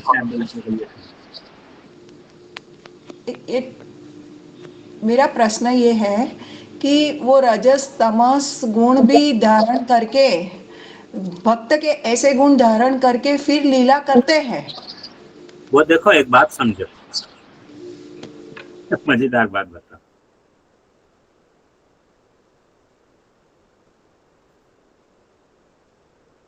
एक बार हम कलकत्ता गए थे। कलकत्ता गए थे तो प्रथमेश काका जी के घर में उतरना हुआ था। उनका वहां घर जी महाराज। तो कुछ बात करी हमारी, तो किसी पुस्तक के बारे में बात हुई। मैं गलती से काका जी से पूछ बैठा कि ये पुस्तक आपके पास है? काका जी ने कहा है। तो मैंने काका जी का मन का दिखाओ। काका जी ने ऑर्डर दिया तो पुस्तक लाओ। अब वो पुस्तक आई नहीं क्योंकि मिल नहीं रही थी। तो मेरे को थोड़ी स्माइल आ गई। मैंने शायद काका जी ने ऐसे ही अंदाज में कह दिया होगा कि है। तो मैं थोड़ी सरकास्टिक स्माइल मैंने दी। काका जी को भी थोड़ा वैसा लगा। उनका ठहराव अभी मंगवाता हूँ। जाके काकी जी को कहा कि घर की व्यवस्था इतनी खराब है, तुम किस बात की भौजी हो, ये है वो है, एक पुस्तक भी मेरी नहीं मिल रही है। फिर हंस के आके मेरे कहा देखो सबको टाइप कराया, अभी थोड़ी देर में आ जाएगी पुस्तक। सचमुच में आ गई। तो एक्चुअली काकी जी पे नाराज नहीं हुए थे, नाराजी का ड्रामा ऐसा किया कि काकी जी ने घबरा के तुरंत वो पुस्तक खोज दी।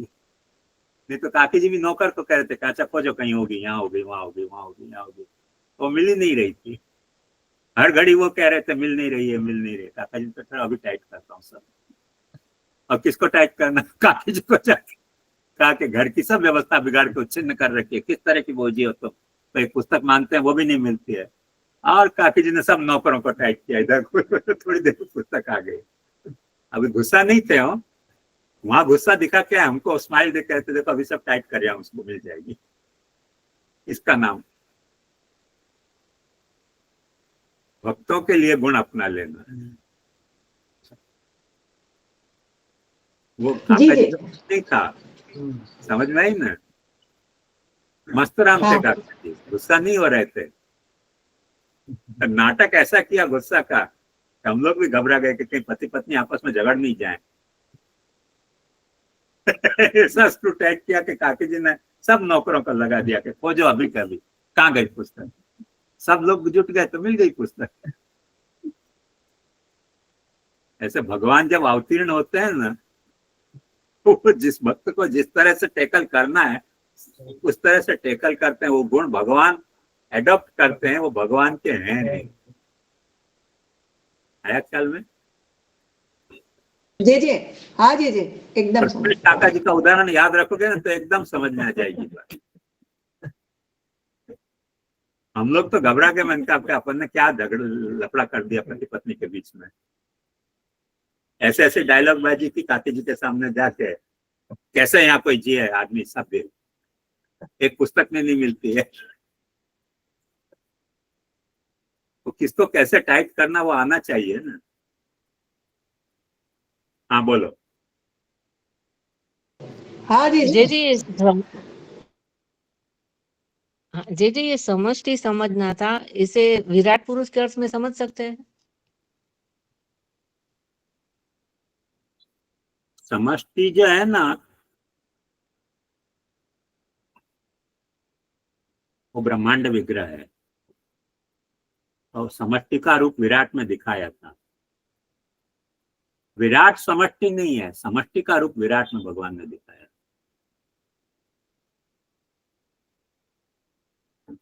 तो विराट पुरुष से भी ऊपर समष्टि समझ सकते हैं ना? जी जी, मेरी बात आपने सुनी नहीं। समष्टि अंतर्यामी का जो स्वरूप है वो विराट के रूप में प्रभु ने दर्शाया था। वहां प्रभु विराट स्वरूप में समष्टि अंतर्यामी होना नहीं दर्शा रहे हैं। समष्टि अंतर्यामी को वहां विराट के रूप में दर्शाया है, क्योंकि समष्टि अंतर्यामी को ब्रह्मांड विग्रह कहा गया है। दो बात का भेद समझो।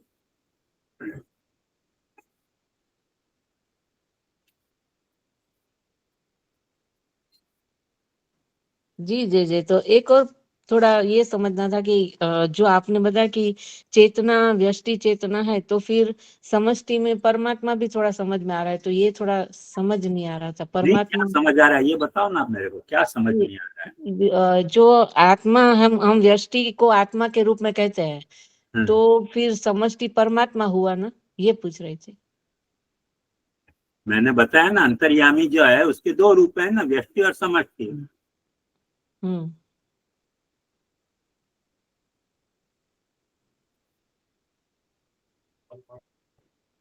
अंतर्यामी के दो रूप हैं। व्यक्ति के तरह वो हमारे भीतर है, वो इंडिविजुअल है। समष्टि के रूप में वो यूनिवर्सल है।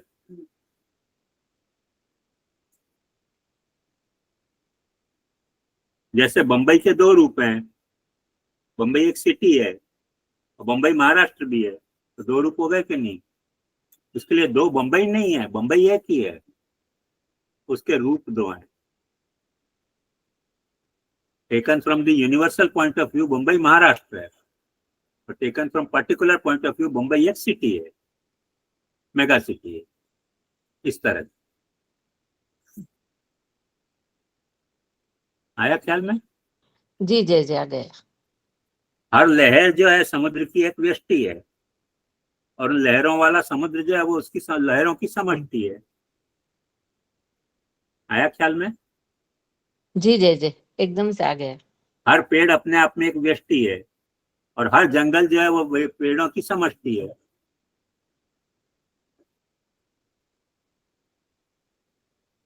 अब समष्टि को अपन कहीं डेमोन्स्ट्रेशन करने के लिए 2-4 पेड़ में दिखाएं तो 2-4 पेड़ समष्टि नहीं है। जो आप पूछ रही हो ना, वो ये बात पूछ रही हो कि विराट जो है वो समष्टि है कि नहीं। तो विराट समष्टि नहीं है, समष्टि को विराट के रूप में दिखाया है। जैसे जंगल क्या होता है, पूरा जंगल दिखाने की बजाय आपने 2-4 पेड़ दिखा दिया, देखो इसको जंगल कहते हैं। दो बात में तो अंतर हुआ कि नहीं। हाँ जी जी, तो समष्टि विराट में जो जो दिखाया है उस मतलब समष्टि का एक रूप है। हाँ, समष्टि का एक रूप है, हाँ जी जी, विराट समष्टि नहीं है। हाँ हाँ, जिस तरह आत्मा परमात्मा नहीं हो सकता है ना जी, इसी तरह ना। अरे भाई, आत्मा परमात्मा का तो अभी प्रश्न कहाँ है यहाँ। नहीं,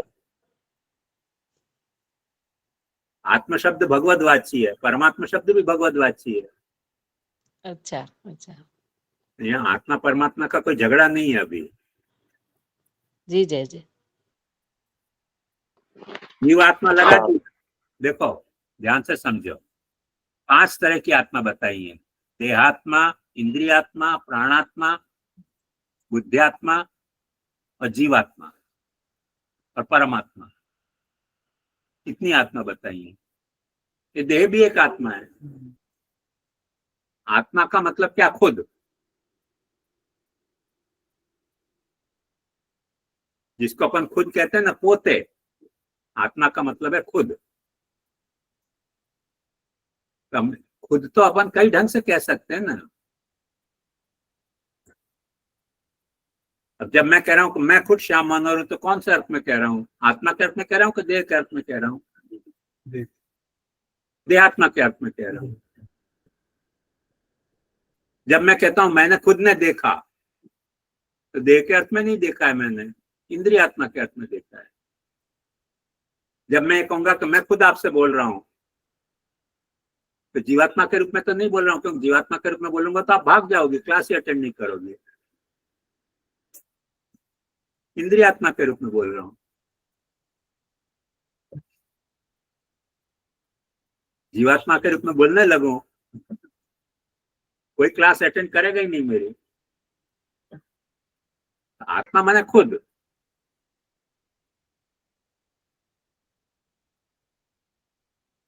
आया समझ में। जी जी, बहुत सुंदर लगा आपने जो ये देहात्मा समझा, बहुत अच्छी तरह से। जी जी, अब अपनी खुदी क्या है, वो तो परमात्मा से लेके देह तक अपनी खुदी है ना। परमात्मा को भी अपन खुद कह सकते हैं, क्योंकि परमात्मा का ही अपन रूप है, तो वहां भी आत्मा शब्द आएगा। जीवात्मा भी खुद है, इंद्रियात्मा अंतःकरणात्मा भी खुद है, प्राणात्मा भी खुद है, देहात्मा भी खुद है।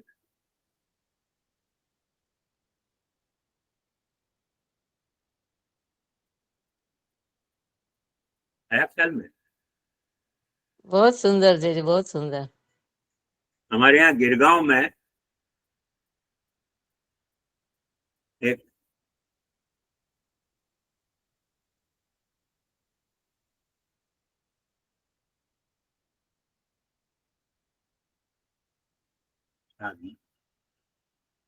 ठाकरसी, नाथीबाई ठाकरसी की एक स्कूल थी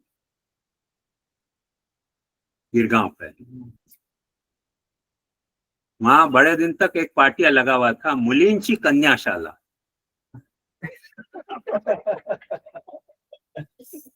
भाई मुलींची है तो कन्याशाला ही तो होगी। अब उसको सुधरवाना कैसे, तो कई लोग बदमाशी करके गए कि मुलांची कन्याशाला कुठे आहे, मला दाखला पाहिजे। अब जब कन्याशाला कह रहे हो तो खुद ही कन्या ही हो गई कि नहीं।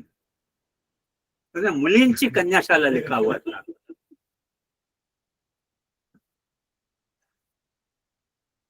कन्या खुद मुली होती है, मुली खुद कन्या होती है, उसमें मुलींची कन्याशाला क्यों लिखना चाहिए। कोई करते हैं ऐसे प्रयोग। एनडी एनडी ऐसा कुछ, नाथीबाई ठाकरसी,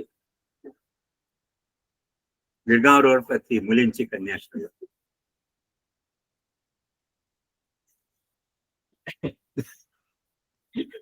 तो खुद का भी कोई वो प्रभेद कर दे तो कर दे, तो क्या करना मुलींची कल्याणशाला.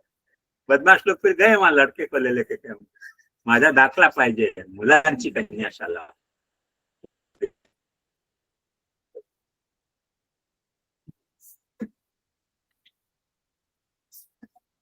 अब तो आ गई ना समझ में बात. जी जी जी, बहुत सुंदर, अच्छी तरह से जी जी. तो मैं क्या बता रहा था. अंश भागेन, अंश भागेन.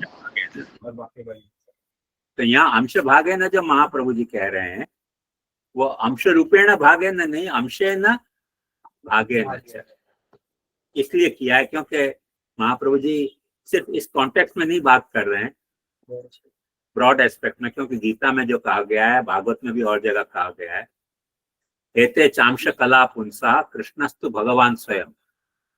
जितने अवतार हैं उनके लिए भागवत में ऐसा कहा गया है कि ये सब अंश कला है भगवान की, और कृष्णस्तु भगवान स्वयं, वो खुद है, स्वयं है. स्वयं यानी आत्मा है, स्वयं यानी खुद. आत्मा का मतलब खुद होता है. प्रणाम जी, एक प्रश्न आता. हाँ. जी, यहाँ पर जो परब्रह्मतया श्री कृष्ण बताए आपने चार्ट में बताया, और साथ में यहाँ पर वापस पूर्णा अवतार भी आ रहे हैं, तो वहां पर कोई प्रभेद देखेंगे पूर्णा अवतार में और परब्रह्म? ऐसा है ना कि कृष्ण जो है वो हर वक्त पूर्णावतार नहीं है. अपने यहाँ ऐसे कहा गया है कि सारस्वत कल्प में और श्वेतवारा कल्प में भगवान पूर्णतया अवतीर्ण हुए, बाकी और कल्पों में भगवान जो है वो अंश से न अवतीर्ण हुए. मैंने कृष्ण हर वक्त पूर्णावतार नहीं है. मैंने जहां भी कृष्ण है वहां पूर्णावतार समझना जरूरी नहीं है. श्वेतवारा कल्प में और सारस्वत कल्प में भगवान पूर्णतया अवतीर्ण हुए हैं, बाकी अंशे न भी अवतीर्ण हुए हैं. हाँ, वर्णन में ऐसे आता है. वो कैसे प्रकट हुए वो तो अपन के हाथ में बात नहीं है ना, वो तो भगवान की इच्छा की बात है कि कैसे प्रकट होना है. देखो आपको समझ में आ जाएगी बात.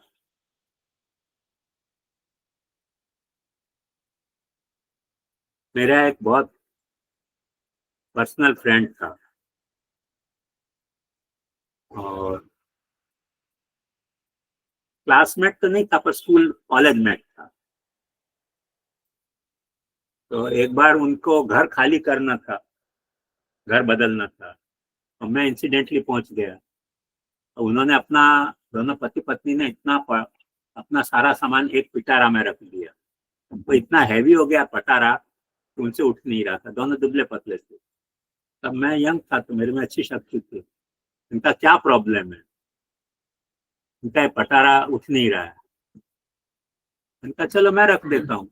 मैंने पटारा उठाया सिर पे और घर से नीचे उतरा, और एक वैष्णव ने आकर के कृपानाथ आप केम श्रम लीधो. मैंने कहा मर गए. मैं तो मेरे दोस्त के पटारा उठा के नीचे आया था श्रम लेने के लिए. तो वो दोस्त मेरा मुझे चिढ़ाता रहा कि भविष्य में ऐसा होगा कि वो मैं कैसा महान था कि श्याम मनोहर मेरे यहाँ कूली का काम करता था. ऐसे मेरे को चिढ़ाता. मैंने उसको एक दिन तो बहुत, उसने चिढ़ाना शुरू किया, टीस करना शुरू किया. तो एक दिन मैंने सोचा, मन का देख तेरा पटारा मैंने कुली की हैसियत में नहीं उठाया, दोस्त की हैसियत में उठाया. अब देख कुली का काम है पर किया है मैंने कुली की हैसियत में नहीं, दोस्त की हैसियत में. ये बात समझ जाओ. ऐसे भगवान का भी काम जो है वो पूर्णावतार से करते हैं, कभी अंश के रूप में करते हैं, कभी कला के रूप में करते हैं, कभी आवेश के रूप में भी कर सकते हैं. नहीं कर सकते ऐसी बात नहीं. कैसे करना वो तो उनकी इच्छा की बात है ना. दूसरे को तो मिसइंटरप्रिटेशन हो सकता है ना. तो वैष्णव को भी लगा कि महाराज की क्या दुर्गति हुई थी, पुलिस बन के सिखा पटारा उठा रहे. उसने फुटपाथ पे हाथ जोड़ के दंडवत करी कि भाई आप केम श्रम ली दो. भाई मेरा दोस्त है, उससे नहीं उठ रहा था तो मैंने उठा दिया, मुझसे उठ रहा था. मतलब कुली का थोड़ी काम किया था मैंने, तो वो क्योंकि उसको ये सत्य हुआ करके मेरे दोस्त को भी संदेह हो गया, तो मुझको टीच करता था क्या भविष्य में ऐसे कालिदास की तरह वर्णन मेरा होगा कि वो महान इतना था तो उसका जहाँ श्याम मनोहर जी कुली की तरह काम करते। मैंने कहा यार कुली की तरह काम नहीं किया, दोस्त की तरह पटारा उठाया है। काम तो कुली का किया पर कुली की हैसियत में नहीं, हैसियत थी मेरी दोस्त। ये बात तो समझनी चाहिए ना। ऐसे भगवान ने यशोदा जी से मार खाई तो कोई बच्चा की हैसियत में थोड़ी खाई, भगवान की हैसियत में मार खाई, भक्त पराधीनता दिखाने के लिए। तो भगवान को मार खाने की क्या जरूरत है भाई? वजह भगवान भक्त तरीके प्रकट है और माँ को भक्त मान रहे हैं तो ठीक है, मार ले, चल, माँ का काम है मारना बच्चे को।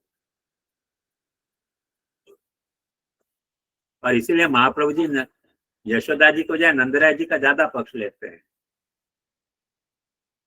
एक ठिकाने महाप्रभु जी ने ऐसा भी कह दिया कि यशोदा जी थोड़ी क्रूर थी क्योंकि पिटाई करती थी कृष्ण की, और नंदराय जी ने कभी कृष्ण की पिटाई नहीं की। दोनों में पेरेंटल फीलिंग तो थी ना, नंदराय में भी थी, यशोदा में भी थी। पिटाई भी करती थी तो पेरेंटल फीलिंग के कारण। यशोदा नंदराय जी ने पिटाई नहीं की, उसकी भी कोई उनकी पेरेंटल वीकनेस होगी ना कि भाई बच्चे को पीटना कैसे है। और उनकी भी जो वीकनेस थी कि बच्चा है गलती करे, तूफान करे तो माँ नहीं सुधारे तो सुधारे कौन? तो क्योंकि महाप्रभु जी यशोदा जी के बजाय क्योंकि कृष्ण का फेवर ज्यादा है इसलिए नंदराय जी का फेवर लेते हैं। ऐसा होता है, बात आई ना ख्याल में? जी जी जी।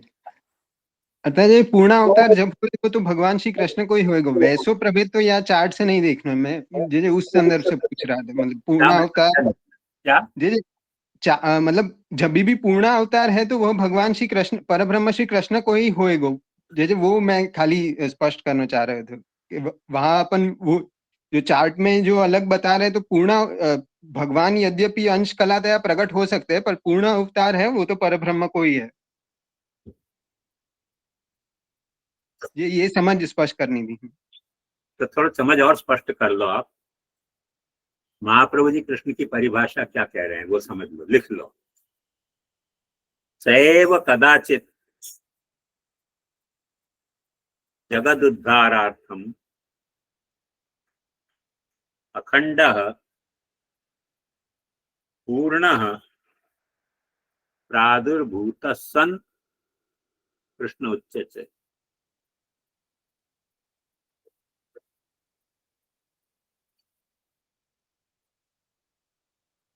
वो परब्रह्म परमात्मा भगवान पुरुषोत्तम जो है तो जगत के उद्धार के लिए अंशता नहीं अखंडता प्रकट हुआ है, पूर्ण प्रादुर्भूत सन, तब उसको हम कृष्ण कह रहे हैं,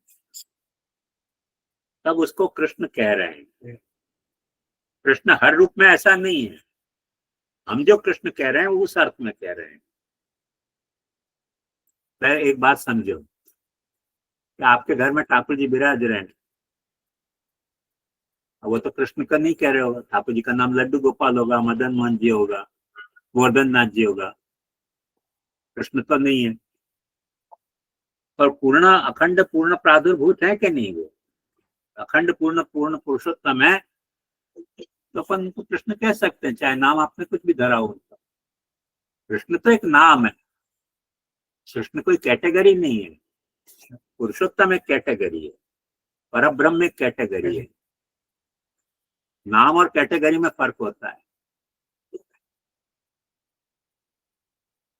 जैसे मेरी कैटेगरी है कि मैं दीक्षित जी महाराज का ज्येष्ठ पुत्र हूँ, वो एक कैटेगरी है। नाम मेरा श्याम मनोहर है, और श्याम मनोहर नाम के हम गोस्वामियों में 3 गोस्वामी हैं, तो श्याम मनोहर कोई कैटेगरी थोड़ी है, नाम है। तो ये नाम किसको दे रहे हैं हम, किस कैटेगरी के दे रहे हैं? अब जैसे मेरे फैमिली में मैं दीक्षित जी महाराज का ज्येष्ठ पुत्र, दूसरे जो श्याम मनोहर हैं वो अपनी फैमिली में ज्येष्ठ पुत्र नहीं है, चौथे पुत्र हैं। तीसरी फैमिली में और श्याम मनोहर जी ज्येष्ठ पुत्र भी नहीं, छोटे पुत्र हैं।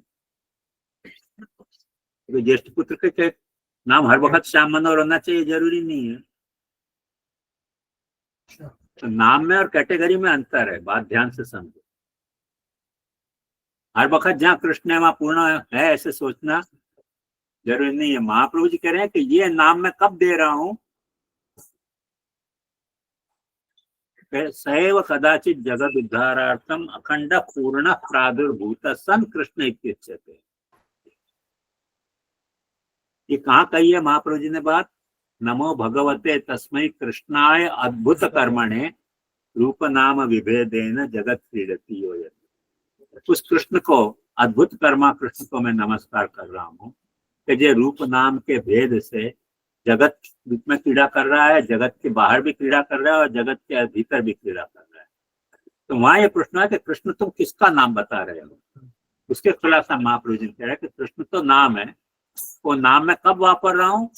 सैव कदाचित जगद उद्धारार्थम अखंड पूर्ण प्रादुर्भूत सन कृष्ण उच्यते। वो कृष्ण नाम का अर्थ बता रहे हैं वहां कि कृष्ण नाम क्यों मैं यहाँ अप्लाई कर रहा हूँ।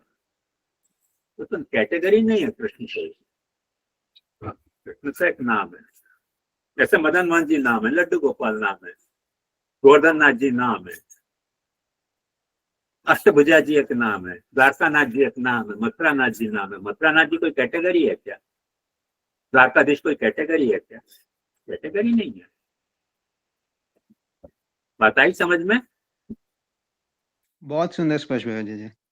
आगे जी दंडवत प्रणाम जी। यहाँ में ही एक जी ये प्रश्न, तो जैसे आपने गुणावतार और लीला अवतार को जो प्रभेद भी बताया, पर जी यहाँ जैसे भागवत के द्वितीय स्कंद में जो लीला अवतार को वर्णन आया हुआ है, वहां के ठीक पहले ऐसे वहां कह रहे हैं कि जैसे भूत प्रेत पिशाच से लेकर जो भी कुछ जगत में है वो मतलब तत्वम परम रूपवत स्वरूपम। तो क्या ये जो भी कुछ नाम रूप है, क्या ये भी अवतार की श्रेणी में है? अवतार ही है वो, सब कुछ भगवान के अवतार हैं। और वो लीला अवतार नहीं है वो, क्योंकि लीला जो है, तो लीला का मतलब होता है भक्ति के अनायासेन हर्षात प्रियमाणा चेष्टा लीला। वो लीला जो है वो भक्तोद्धार के लिए भी हो सकती है, असुर संहार के लिए भी हो सकती है, धर्म स्थापन के लिए भी हो सकती है, कई तरह से लीला हो सकती है।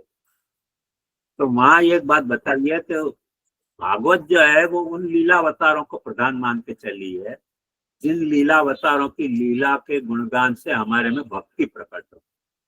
जिन लीला अवतारों के गुणगान करने से हमारे में भक्ति हो तो भी खत्म हो जाए, उनका भागवत नाम तो लेती है, भूत प्रेत पिशाच का भी, कि भगवान के अवतार हैं, उनके गुणगान नहीं करती है।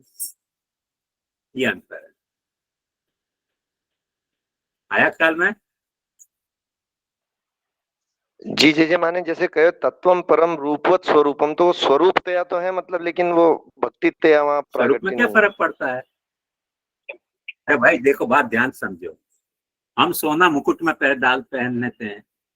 पुराने जमाने में कई जगह ऐसा नियम था कि सोना को पैर में नहीं पहनते थे। हमारे राजस्थान में ऐसा नियम था, क्योंकि सोना को बहुत पवित्र धातु मानी जाती थी।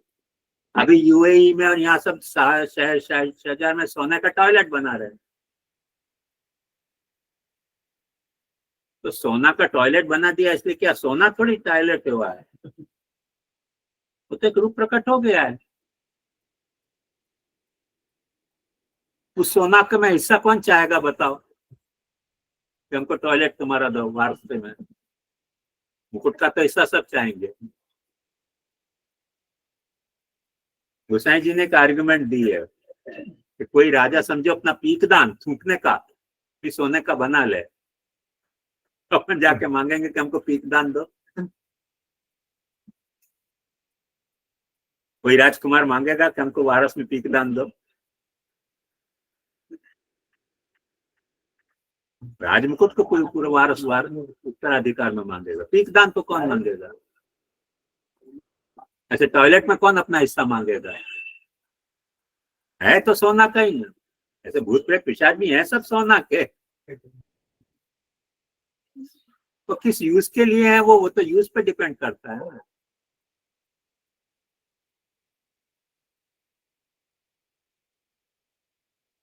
एक बात ध्यान से समझो कि सारी भूमि विष्णु की पत्नी है।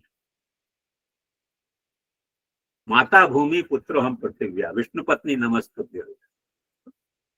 पर जो गटर है वो भूमि है कि नहीं?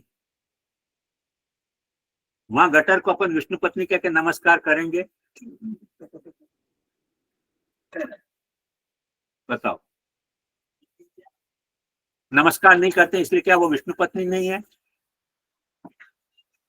ऐसा तो नहीं कह सकते। ऐसे भूत प्रेत पिशाच भी भगवान के ही अवतार हैं। वो नमस्करणीय अवतार नहीं है, भगवान ने लिए हैं अवतार। उनकी लग्जरी है ये। टॉयलेट भी उनका सोने का है, मुकुट भी उनका सोने का है। हम नेसेसिटी ओरिएंटेड हैं, लग्जरी ओरिएंटेड नहीं है। भगवान के लिए लग्जरी है, बस ऐसे समझ लो आप।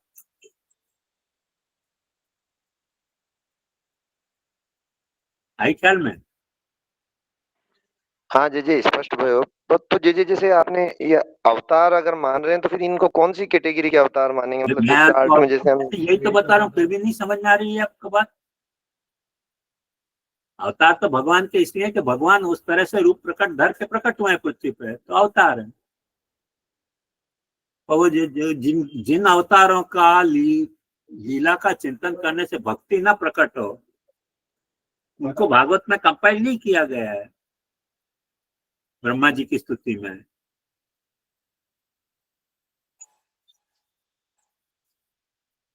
ये कंपाइल नहीं किया तो उसकी कैटेगरी भी नहीं सोची गई है। तो वो पूर्णावतार है कि अंशावतार है कि कलावतार है कि आवेशावतार है। क्योंकि उस अवतार की चिंता करने से थोड़ी बहुत भक्ति होगी, वो भी खंडित हो जाएगी। एक तो बड़ी मुश्किल से भक्ति पैदा होती है।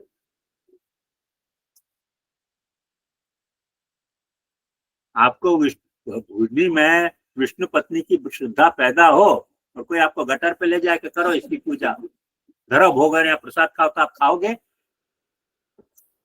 बोलो। नहीं जी नहीं। बस ऐसे ही समझो ना। आप नहीं खा रहे इसलिए क्या वो विष्णु पत्नी नहीं है, भूमि नहीं है? अपने यहाँ तो कहा जाता है सबई भूमि गोपाल की अटक का, जिसके मन में अटक है सोई अटक रहा। अटको मत, चलो खाओ प्रसाद वहां। ऐसे थोड़ी होता है।